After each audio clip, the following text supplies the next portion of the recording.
Thank you very much to Nathan and to all of you for allowing me to speak. I had a mysterious upper respiratory ailment that wasn't COVID a week or so ago, so my voice is still recovering. So I hope it will last for the whole thing and not sound too terrible by the end. Looking at this section of Luke, sometimes you think that Jesus sounds like the sort of person that you would like running a project for you. Maybe I'm speaking too much as a Canberran, but someone who, will get the job done, who will bring it in on time and under budget and on schedule. Like when you go back to Luke 14 and Jesus talks about the costs of discipleship. For which of you, he says, intending to build a tower, doesn't first sit down and estimate the cost to see whether he has enough to complete it? Otherwise, when he's laid a foundation and is not able to finish, all who will see it will begin to ridicule him. At other times, Jesus seems a little bit more vague, and just after the section that we read this morning, he's confronted by the Pharisees and he says in response something very abstract. The kingdom of God is not coming with things that can be observed, which isn't very helpful, nor will people be able to say, look, here it is, or there it is. For in fact, the kingdom of God is among you. And I can imagine the Pharisees scratching their heads and saying, what does he mean among you? What does he mean by that? And that doesn't really answer the question we were asking about when. When will the kingdom of God arrive? So right through this chapter of Luke 17, Jesus is challenging the way we look at the world, the way we measure progress, or we recognize success or assess potential. After all, it was just in the last week's readings that Jesus said faith might be as small as a mustard seed, or as ordinary, our expression of faith as ordinary as serving up dinner. And then we have in this passage the story of the 10 lepers, which continues to challenge our understanding of faith, revealing that God is active and the kingdom of God is found in unlikely places and situations and people. It would be very hard to find a less likely place in the thinking of the people of this time than where Jesus and his disciples were as the passage begins, going through the region between Samaria and Galilee. Now, if you were a good Jew, Galilee was bad enough. You might remember the crowds in John's Gospel saying, surely the Messiah doesn't come from Galilee. But Samaria was worse. Samaritans in Judean eyes were ethnically compromised. They were the descendants of the northern tribes of Israel and other Mesopotamian peoples that were transplanted to that region by the conquering Assyrian Empire. And their religious traditions, though not vastly different, were regarded as suspect as well. So it's on this border country, this region between Samaria and Galilee, where tension was particularly rife. In 128 BCE, the Judeans had attacked the Samaritan sanctuary at Mount Gerizim. And in Jesus' day, the hostilities were still strong enough that Galileans traveling to Jerusalem often bypassed Samaria altogether, even though this added considerable time to their journey. If you go back to Luke 9, to the start of Jesus making his way toward Jerusalem, you find a Samaritan village which refuses to receive him because of where he's headed. And James and John ask if divine power could just firebomb the village there and then. But the writer of Luke is telling us here to take note of where they are, to take another look at this place, and to recognize that this region between two undesirable places is a place where God is active. We're also being told to take another look at this situation. As Jesus entered the village, it says in verse 12, 10 lepers approached him. They might not have had Hansen's disease, as we know leprosy today, but perhaps suffered from a range of skin diseases assumed to be contagious.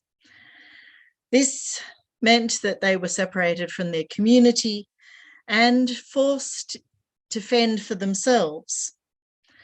So as outcasts and as beggars and scavengers, they were not regarded very highly. But they know the rules. They keep their distance and they call out to Jesus for mercy. And Jesus responds. Jesus also obeys the rules. He doesn't come near them or touch them, but he says, go and show yourselves to the priests who can declare them clean and healed. And the lepers go, and as they go, they are healed. The kingdom of God is clearly present in this situation. 10 lepers are healed. But something in the narrative tells us that this is more than just a story about healing, that what happens after the healing is possibly even more significant. Because in verse 15, then one of them, when he saw that he was healed, turned back, praising God with a loud voice. He prostrated himself at Jesus' feet and thanked him. And he, the text says, was a Samaritan. And just in case we miss this fact that it's the Samaritan who turns back, Jesus mentions it again. And were not 10 made clean? Was none of them found to return and give praise to God except this foreigner? Now, I've done a terrible thing. I've put the box over the foreigner. But if you if you move the box of people on your screen, or if it's not where it is on my screen, you might see the Samaritan turning back.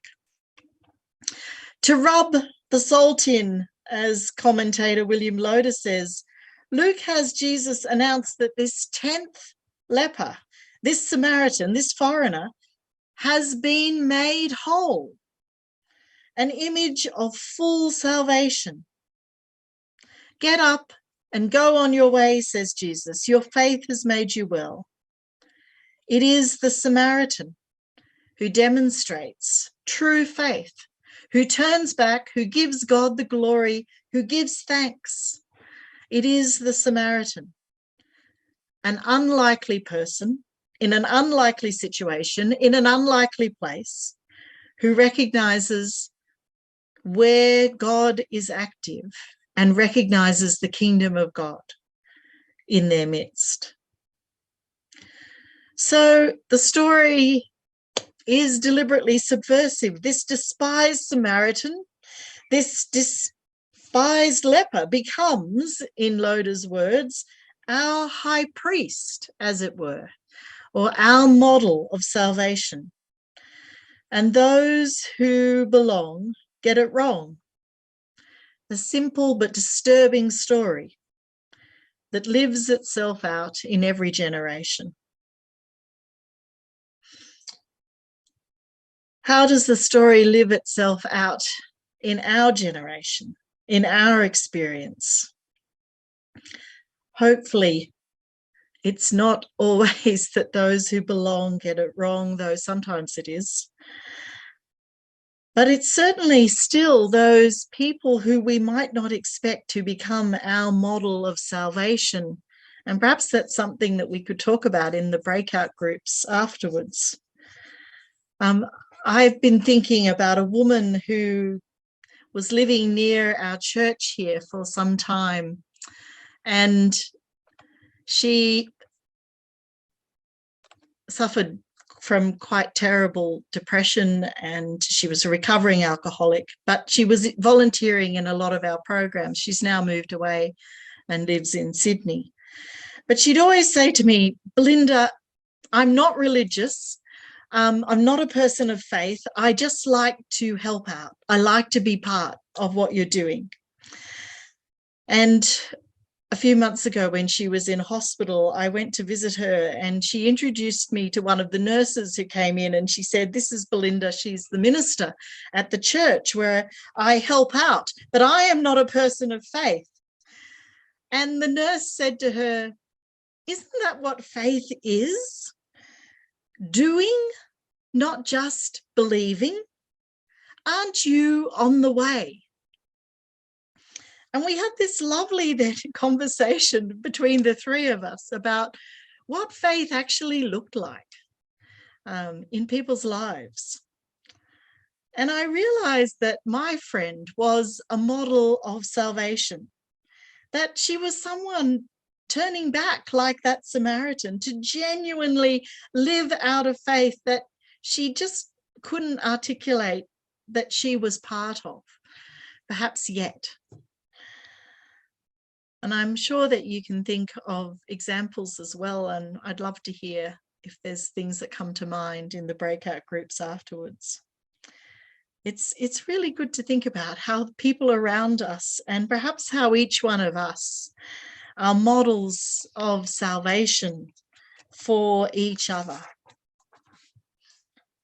As I was thinking about this, I was reminded of a very old episode of Grand Designs Abroad. Does anyone remember ever having watched that, Grand Designs Abroad? It was a spin-off from, you know, the main program, and it followed the adventures of these English couples who decided that, you know, doing these crazy builds with crazy deadlines and crazy budgets in a place where they actually spoke the language was far too easy, so they were going to do it overseas. Anyway, this episode followed a couple who had bought the ruin of a 1,000-year-old hilltop castle in Tuscany, which had been bombed by the Germans and almost totally destroyed by subsequent earthquakes, and which they, despite the efforts of the Italian bureaucracy, managed to restore. And what struck me the most about this episode was this insanely passionate determination of the husband, who excavated meters and meters of stone by hand to put back the stones in places where they'd originally stood. And the keystones and the springers and the archways and the stone lintels and the loggia edgings. And as he was doing this, all the residents of the village around, who were initially really unhappy about English people coming and buying the castle, began to delight in this restoration they could see happening. And they began to return stones that they had liberated over the years, or their parents or their grandparents had liberated. And this slightly mad Englishman, which I think is a prerequisite for appearing on Grand Designs, was able to look at this pile of rubble and see the value of each stone, to see what was going to take shape in their midst. And I think maybe that's a good picture for us of God looking at the unlikely places and the unlikely situations and the unlikely people, and seeing the kingdom of God there taking place among us. And I think it's helpful to think about ourselves and who we are in all of this. What is our stone that we bring to what is being built here? Just like those villagers who, seeing the work going on in the castle, suddenly remembered that the wall Dad had built along the back of the yard, or the large pavers in the courtyard, belonged up there on the hill. We're challenged to bring what we have, to bring our lives to where God is building the kingdom, to where God is active, because we are part of what is happening. The kingdom of God is made up of stones from unlikely places and situations and people, and we are represented. We are part of that building and part of the kingdom of God. Thanks.